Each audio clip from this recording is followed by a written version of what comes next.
ada dua peristiwa yang merupakan momen paling bahagia dan merupakan momen yang paling penting dan merupakan juga puncak dari perjuangan hidup seseorang. Dan dua momen itu merupakan peristiwa pembacaan teks proklamasi kemerdekaan Indonesia dan penyerahan kedaulatan Indonesia di KMP. Itu kedua peristiwa yang dicatat dalam Muhammad Hatta yang amat paling berkesan di dalam hidupnya. Dan bagaimana sih ketika ada seseorang yang memang sangat berdedikasi untuk memperjuangkan kemerdekaannya, bahkan beliau juga pernah berikhtiar beliau tidak akan menikah sebelum Indonesia merdeka. Nah, ternyata di balik kisah heroiknya itu ternyata ada masa lalu ingatan kolektif yang menjadikan karakternya seperti itu. Contohnya ketika pada saat masa kecil, Muhammad Hatta kerap kali sering melihat dengan mata kepala sendiri bagaimana pemerintah kolonial memperlakukan masyarakat setempat dengan kasar. Karena pada waktu itu pecahlah Perang Kamang. Jadi Perang Kamang itu sebuah pemberontakan di Kampung Kamang yang masih menyimpan semangat lama Perang Padri. Jadi Perang Padri itu merupakan perang saudara ya. Jadi ketika para ulama-ulama Islam yang datang dari Mekah membawa ajaran Wahabi, ia ingin membersihkan Islam dari adat dan istiadat, dan itu ditentang oleh kaum adat. Jadi terjadilah perang antara kaum adat dengan kaum ulama yang disebut kaum Padri, tetapi pemerintah kolonial Belanda ikut terlibat berpihak kepada kaum adat, dan akhirnya setelah itu terjadilah penangkapan Tuanku Imam Bonjol, yaitu perang Padri. Jadi perang Kamang itu masih menyimpan semangat lama perang Padri itu. Nah, disitulah Muhammad Hatta melihat sendiri bagaimana kejadian di sebuah jembatan yang dekat dengan rumahnya para tentara kolonial Belanda melakukan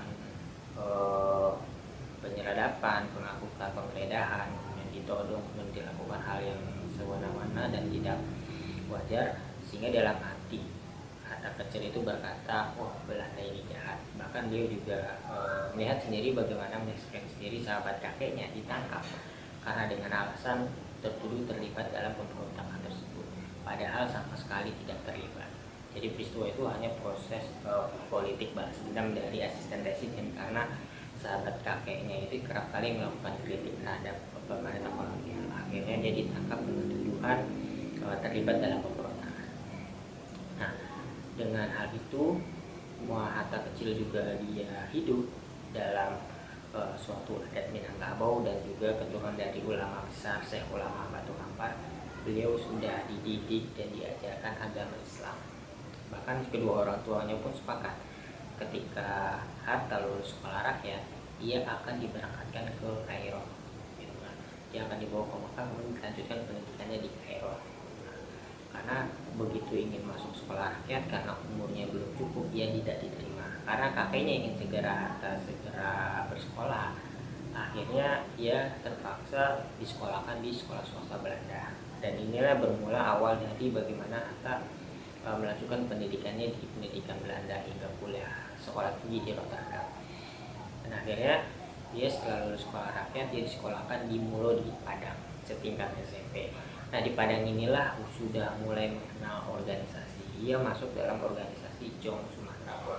Jong Sumatera Bon ini merupakan organisasi yang berdiri ketika Jong Sumatera berdiri, Jong Minahasa berdiri, dan organisasi ini adalah cikal bakal Sumpah Pemuda di Kongres Pemuda.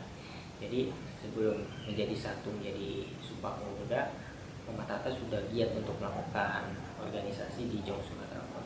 Disitulah dia sudah mengenal bagaimana tanggung jawab, dia mengenal bagaimana cita-cita organisasi, dan dia juga sudah mengenal bagaimana tulisan-tulisan surat kabar, dan juga beberapa tokoh-tokoh pergerakan seperti Syukur Aminoto, Haji Abu Salim, Abdul Muiz Sultan Said. Itu merupakan tokoh-tokoh yang sangat menginspirasi beliau, dan beliau juga ingin terlibat dalam proses penyuaraan kemerdekaan Indonesia. Akhirnya setelah lulus di Mulo, ia melanjutkan pendidikannya di Betawi, sekolah dagang PAG. Ia diajak oleh pamannya dan sekaligus tinggal di sana, Makate Kayu. Dia merupakan seorang saudagar pula yang berdagang di Kali Besar. Di Betawi inilah dengan pamannya, Muhammad Hatta banyak sekali hal yang dibantu untuk keperluan hidupnya. Bahkan semenjak Hatta masuk ke Betawi dia diajak ke toko buku Harmoni untuk dibelikan 3 buah buku, dan Muhammad lebih prefer untuk suka membaca di dalam buku itu The Socialista. Itu bagaimana karya dari H.P. Quast yang dimana isinya sejarah sosialisme. Jadi di situ diungkap oleh Hatta bahwa ternyata cita-cita sosialisme itu sudah ada sejak lama, sudah ada sejak dulu, sejak ada persoalan, ada yang kaya, ada yang miskin, ada yang punya, ada yang tak punya, dan bahkan hanya dikuasai oleh segelintir orang. Bahkan konsep sosialisme pertama itu diungkap oleh Plato, yaitu bagaimana sebuah konsep negara republik. Jadi republik sebenarnya cita-cita negara sosial, gitu kan. Tapi memang itu diungkap permasalahannya. Memang cita-cita negara sosialis itu merupakan suatu fantasi, gitu kan, suatu fantasi yang luar biasa dan sangat jauh dari akar kenyataan. Karena sejatinya kita tidak bisa menghilangkan orang kaya dan orang miskin. Itulah yang menjadi persoalan sosialisme di zaman sekarang.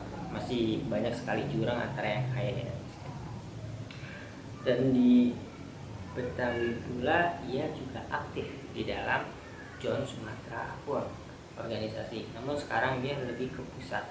Di sini dia lebih aktif, dan di sini juga dia sudah mulai menyuarakan melalui surat kabar, membuat surat kabar yaitu John Sumatra Award. Ya. Jadi layaknya seorang pelajar, jadi dia belajar dan juga dia mengikuti ekstrakurikuler organisasi, membagi waktunya.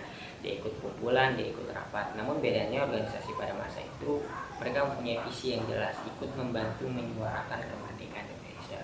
Jadi programnya hanya dia membuat surat kabar, membuat karangan, mengkritik pemerintah kolonial, dan juga melakukan dialog terhadap para tokoh. Dan pada saat itu juga Muhammad Hatta melakukan dialog dengan Haji Agus Salim.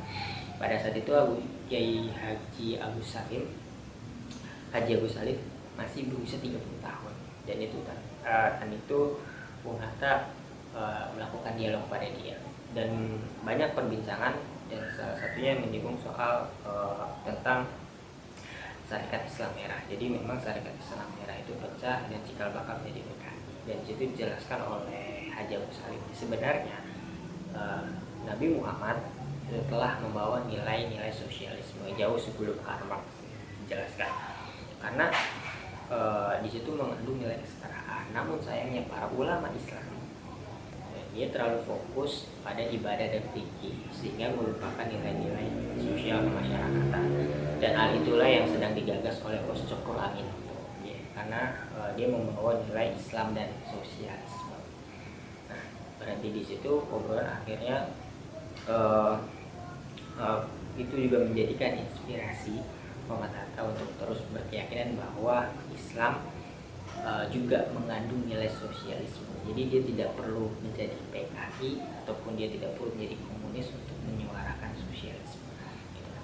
Dan akhirnya setelah lulus di Bulo, dia melanjutkan pendidikannya di Sekolah Tinggi Ekonomi di Rotterdam. Dia telat mengajukan beasiswa karena ya kira semua pendidikannya akan ditanggung oleh pamannya. Karena keadaan sedang tidak baik, akhirnya ia ragu. Akhirnya pada saat itu banyak meminta nasihat. Ada yang menasihati bahwa sebaiknya kamu bekerja dulu baru kuliah. Dan nasihat itu tuh pun karena kebutuhan lulusan dari sekolah dagang itu banyak yang dibutuhkan, karena kantor-kantor perniagaan itu banyak yang sedang membuka lowongan, dan itu memang bisa digaji besar. Kemudian dia minta pendapat lain, ada pendapat yang lain bahwa gaji besar itu hanya sementara, dia tidak kekal, tapi ilmu itu kekal, maka tuntutlah ilmu hidup, gitu kan. Bahkan akhirnya setelah mengingat pendapat yang itu, Muhammad Hatta memilih untuk lanjut berkuliah. Dia menghitung hasil uang simpanan dan hasil bekal uang pegangan dia selama ini. Akhirnya dia merasa cukup. Akhirnya dia bisa untuk berangkat ke Rotterdam. Tapi dengan satu catatan, dia dalam tahun pertama atau tahun kedua harus memperoleh beasiswa. Akhirnya berangkatlah dia ke Rotterdam, Belanda selama 30 hari perjalanan. Di sanalah ia mendaftar kuliah dan juga bertemu dengan kawan-kawannya. Bahkan pertama ke Belanda pun ia bertemu dengan Tan Malaka. Ia bertemu bercakap-cakap singkat Serikat dan dia menyaksikan bagaimana Tan Malaka sedang dikandidatkan oleh Partai Komunis Holland, Partai Komunis Belanda, itu menjadi kandidat anggota dewan dengan nomor urut 3. Dan disitulah Muhammad Hatta berkenalan dengan anggota Perhimpunan Indonesia. Ia juga bergabung terhadap organisasi Perhimpunan Indonesia. Lalu layaknya seorang mahasiswa yang melakukan ikut kelas pelajaran tentang ekonomi kolonial, ilmu ekonomi, kemudian tata negara perniagaan, dia ikuti semua hingga akhirnya pada akhir musim liburan dia merencanakan liburan ke Eropa, karena kebetulan Eropa pasca Perang Dunia Pertama itu sedang inflasi yang sangat tinggi dan kebetulan nilai mata uang Belanda itu yang paling kuat. Jadi kalau misalkan dibandingkan 1 dibanding 100 gitu, betapa jauh sekali kan nilai tukar mata uang. Akhirnya dia meluangkan waktu kesempatan itu untuk berkeliling di Eropa. Ya seperti layaknya turis berkeliling, berjalan-jalan. Dia habis itu bagaimana melihat masyarakat merayakan Natal, kemudian memborong buku dari pindah penginapan ke penginapan, dari ke kafe, bahkan di kafe pun kita juga bingung gitu. Dia membeli sebuah es gitu kan, lebih mahal dibanding teman-temannya yang membeli bir yang telah diminum bergelas-gelas. Dan saat itu juga tadi diketawakan oleh teman-teman. Akhirnya setiba di situ di suatu kota Wina ada seorang teman yang menyeletuk bahwa di sini ada seorang Indonesia yang tinggal di kota ini dan dia merupakan seorang miliuner. Itu adalah bernama Raden Mas Sosrokarto. Saya pikir Kartono itu hanya sebuah jokes, ternyata beneran ada. Jadi Sosrokarto ini adalah kakak dari Raden Kanjeng Kartini gitu kan. Jadi emang beneran ada Kartono ini. Jadi dia merupakan seorang cerdas, dia mampu menguasai bahasa Yunani, Latin, Spanyol, dan dia bekerja di surat korespondensi, surat kabar Amerika dengan gaji yang besar. Dia menjadi seorang yang miliuner di kota sana dan banyak orang yang mengenal dia. Dan akhirnya itu hanya sebuah obrolan singkat seorang pemuda di dalam kafe dan sebagainya. Kemudian akhirnya lanjutlah dia aktif lagi kuliah dan akhirnya mendapatkan berita kalau dia atau mendapatkan beasiswa Van Deventer. Itu merupakan beasiswa dari kelompok etisi Belanda. Jadi dia mendapatkan beasiswa Van Deventer melalui Tuan Stokvis. Tuan Stokvis merupakan mantan perdana menteri Prancis yang berhasil membawa Prancis menang ke Perang Dunia Pertama. Akhirnya itu dengan perasaan yang bahagia Muhammad Hatta kembali berkuliah. Ya setelah lama berkuliah akhirnya liburan kembali Muhammad Hatta Kira. Dia di liburan yang kedua ini ingin tinggal di Jerman karena memang melihat nilai mata uang yang masih rendah dan nilai mata uang Belanda masih tinggi. Dia mengira mungkin biaya hidupnya akan lebih murah dan di sanalah ia bertemu dengan Dr. Sutomo, Darsono dan bertemu lagi dengan Tan Malaka. Kebetulan Tan Malaka sedang dalam pelarian karena ekstradisi dari pemerintah Belanda. Dia melakukan pelarian di Jerman. Disitulah Bung Hatta kembali berbincang banyak selama 5 hari dengan Tan Malaka. Salah satu topik yang dibicarakan adalah tentang Tan Malaka Bung Hatta bertanya pada Tan Malaka, apakah Bung akan tetap tinggal di Moskow? Lalu Tan Malaka menjawab bahwa saya tidak akan tinggal di Moskow. Saya akan terus bergerak, berjuang untuk kemerdekaan Indonesia. Saya ingin pergi ke timur. Saya ingin bergabung kepada pergerakan Asia Timur. Bagaimana untuk mempersatukan perjuangan untuk kemerdekaan negara-negara Asia. Saya tidak ingin tinggal di Moskow, kata Tan Malaka, karena di Moskow ada seorang diktator Stalin. Dan dia sambil mengungkapkan dengan tegas, punggung saya tidak mudah membungkuk pada Stalin. Gitu kan? Karena komunisme sejatinya adalah demokrasi. Gitu. Stalin menanamkan perbudakan. Gitu. Saya hanya tunduk kepada kemufakatan yang telah disepakati bersama. Dan saya menjauhi lingkungan yang seperti itu. Itu jawab tegas Tan Malaka. Lalu dengan mencela, Bung Hatta juga bertanya, bukankah diktator bagian dari sistem komunisme, sebagaimana contoh diktator proletariat Marx. Akhirnya di situ dijawab dengan tegas lagi oleh Tan Malaka, diktator proletariat Marx itu digunakan hanya pada masa transisi untuk merebut atas produksi yang telah dikuasai oleh sekelompok orang, itu dikembalikan lagi ke masyarakat, digunakan untuk orang banyak. Jadi diktator itu digunakan hanya untuk masa peralihan. Setelah masalah itu dibagikan atas sumber produksi kepada masyarakat untuk orang banyak, kembali lagi pada sistem demokrasi. Jadi sudah tegas ya bahwa pemikiran Tan Malaka memang walaupun ia seorang komunisme, tapi dia memiliki pemahaman yang paling dalam tentang komunisme itu, bukan komunisme ala Rusia ataupun ala Stalin. Jadi atas perbincangan itulah Bung Hatta dan Tan Malaka saling menyemangati gitu.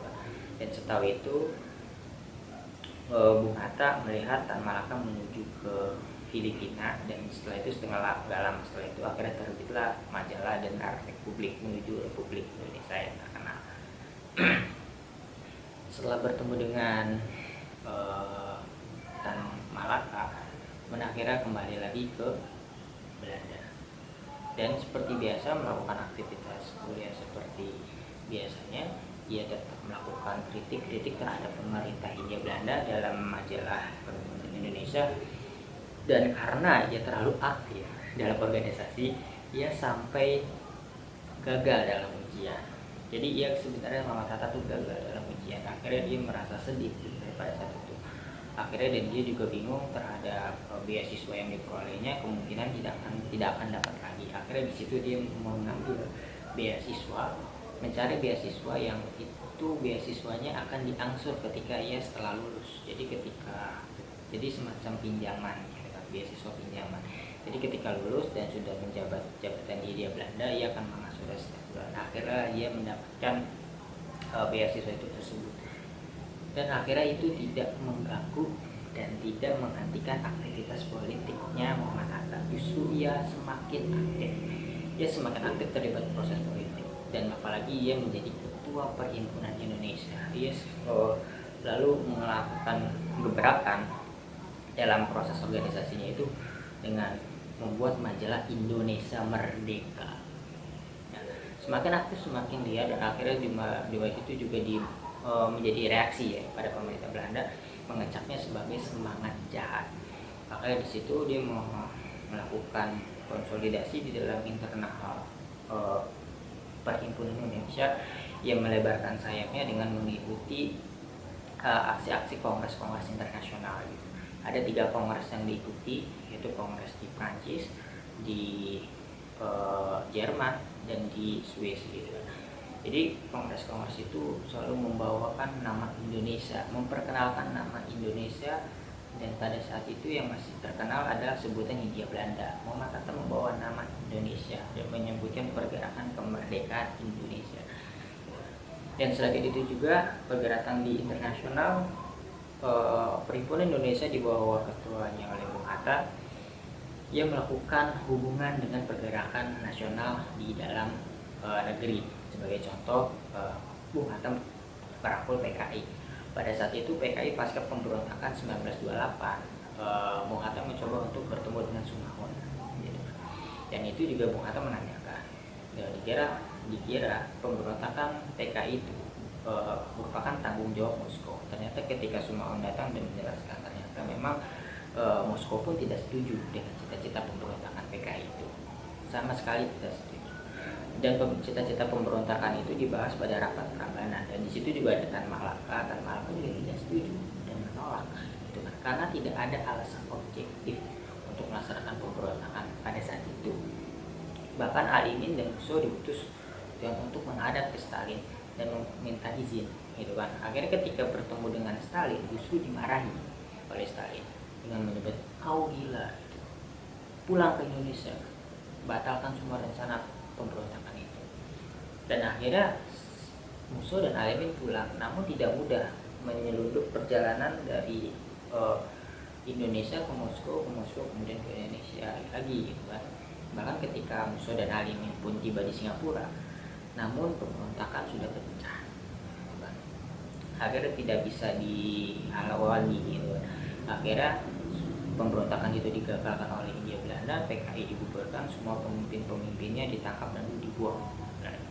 Jadi semua juga berkesimpulan bahwa proses pemberontakan pada tahun 1928 itu oleh PKI bukan tanggung jawab Moskow, namun itu adalah dari nafsu-nafsu para pemimpinnya pada waktu itu. Dan pada saat itulah Hatta merangkul PKI gitu kan, semua sisa-sisa dari PKI untuk suatu saat akan mendirikan partai nasional di Indonesia gitu. Karena mengingat PKI sudah dibubarkan dan juga reaksi itu pun akhirnya membuat reaksi-reaksi keras pemerintah kolonial terhadap pergerakan-pergerakan yang lainnya. Karena di dalam Indonesia kita tahu ada beberapa organisasi pergerakan, ada Partai Nasional Indonesia, ada Budi Utomo, ada Syarikat Islam. Itu menjadi faktor karena pemberontakan PKI itu pemerintah Belanda menjadi reaksioner gitu, jadi sangat bereaksi keras gitu. Dan akhirnya pada saat perbuatan Muhammad Hatta itu akhirnya ia digeledah dan ia dicurigai dan akhirnya ia ditangkap. Ia ditangkap oleh polisi Belanda dengan 3 tuduhan, yaitu ia ikut organisasi terlarang, kemudian ia ikut dalam pemberontakan, yang dimaksud pemberontakan itu adalah pemberontakan PKI, yang ketiga menghasut kerajaan Belanda. Dan saat itulah Muhammad Hatta ditangkap dan ditahan selama 5 bulan sampai di meja hijau. Di depan meja hijau, Bung Hatta melakukan pledoinya pembelaannya dengan seperti ini. Kami berdiri di sini bukan sebagai seorang penjahat. Kami adalah orang-orang jujur yang membela keyakinan kami. Kami percaya masa depan bangsa kami dan kami percaya akan kekuatan itu. Kata Indonesia Merdeka adalah bangsa yang besar di masa yang akan datang. Dan kami pemuda, tugasnya adalah mempercepat hari itu. Dan hanya ada satu tanah air yang disebut tanah airku. Ia berkembang dengan usaha, dan usaha itu adalah usaha. Itu merupakan pembelaan Muhammad Hatta di depan para hakim. Dan karena pembelaan tersebut dan kemudian juga dibantu oleh beberapa partai sayap kiri, yaitu adalah Sosial Demokrat dan Partai Komunis di Belanda, dan akhirnya Muhammad Hatta dibebaskan dari segala tuduhan. Akhirnya mereka semua bergembira dan merayakan hasil kemenangan itu dengan menyebut dan saling bersorak. Ada hakim di Den Haag, lebih keterangan seperti itu. Dan pada saat itulah ada seorang pemuda dan mahasiswa baru yang melihat dan senang melihat Bung Hatta, dan pemuda itu adalah Sultan Syahrir. Jadi pada saat pembebasan Muhammad Hatta lah pertama kali bertemu dengan Sultan Syahrir dan beliau mengucapkan selamat, dan akhirnya Sultan Syahrir pun ikut terlibat dalam organisasi PI. Namun setelah bebas dari segala tuduhan, Muhammad Hatta menyerahkan ketuanya, menyerahkan kepengurusannya kepada kepengurusan yang baru. Ia fokus lagi untuk terus mengejar ujian doktoral sehingga akhirnya dia lulus pada tahun 1932. Dia sekitar 11 tahun dia berkuliah gitu. Tapi dengan waktu luang itu dia tidak berhenti, dia terus memantau bagaimana pergerakan kemerdekaan Indonesia perjuangan. Termasuk salah satunya ketika Bung Karno ditangkap di Sukamiskin gitu kan. Ya, Bung Hatta terus memberikan dukungan melalui surat-surat kabar dan karangan-karangannya. Jadi setelah itu akhirnya Bung Hatta lulus dan akhirnya dia kembali ke tanah air, dan itu juga dia membuat partai nasionalis baru yang sebelumnya telah dibicarakan pada misi dari Perhimpunan Indonesia itu sendiri. Dia akan membentuk partai nasionalis baru, dan itu merupakan bagaimana perjuangan ketika Muhammad Hatta kecil dan hingga besar, bagaimana ingatan kolektif itu membentuk sebuah karakter yang menjadi sebuah karakter semangat, sebuah karakter pejuang ya untuk merebut